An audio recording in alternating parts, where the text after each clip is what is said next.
She was fierce, elegant, and decades ahead of her time. But when Honor Blackman, best known as the unforgettable Pussy Galore and Goldfinger, broke the rules both on and off screen, audiences didn't just notice, they gasped. From shocking fashion choices to unapologetically bold performances, Honor left little to the imagination, redefining what it meant to be a woman in the spotlight. What she revealed in her lifetime, physically, professionally, and personally, was nothing short of jaw-dropping. And once you know the full story, you'll never see her the same way again. Honor Blackman wasn't just another actress from Britain's golden era. She was a force. With striking beauty, a commanding voice, and a presence that demanded attention, she carved a place for herself in a male-dominated industry with style and attitude that were anything but conventional. While many actresses of her generation were expected to be demure and soft-spoken, Honor came in like a storm. Loud, strong, and unapologetically daring. And it all began long before she ever stepped onto a Bond set. Before Goldfinger, Blackman had already made waves as Cathy Gale in the 1960s British TV hit The Avengers. Dressed in sleek black leather and throwing punches like a professional, she became one of television's earliest female action stars.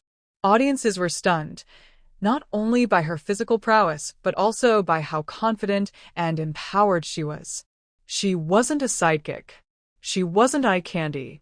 She was the hero, and she didn't need a man to save her. But it was her role as Pussy Galore that truly cemented her in pop culture history. When Goldfinger hit theaters in 1964, jaws dropped. Blackman played a woman who was not only unafraid of James Bond's charm but could go toe-to-toe with him in every scene. She was clever, cool, and yes, seductive in a way that was utterly magnetic. Her wardrobe alone sparked controversy.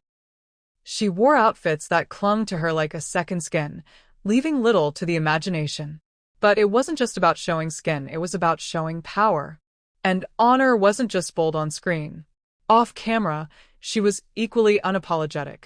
She rejected the Hollywood machine, refusing roles that objectified her or stripped her of agency. She once turned down a major contract in the US because it would have meant giving up too much control over her image and career.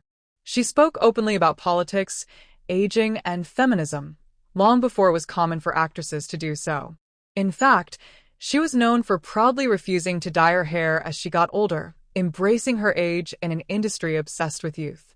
That, in itself, was revolutionary. Even in her later years, Honor Blackman kept pushing boundaries. She continued acting well into her 80s and remained a fierce advocate for independence and women's rights.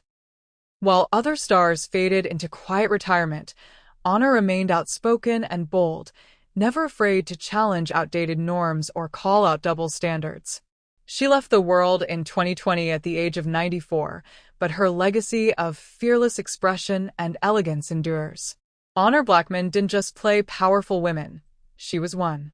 She shocked the world not with scandal, but with strength. She left little to the imagination not because she wanted attention, but because she refused to hide. She lived loudly, dressed boldly, spoke fiercely, and never apologized for it. And in doing so, she shattered the mold for women in entertainment. So next time you see her in leather, flipping a man over her shoulder, or walking onto a Bond set with that razor-sharp stare, remember, she wasn't just performing. She was showing the world exactly who she was.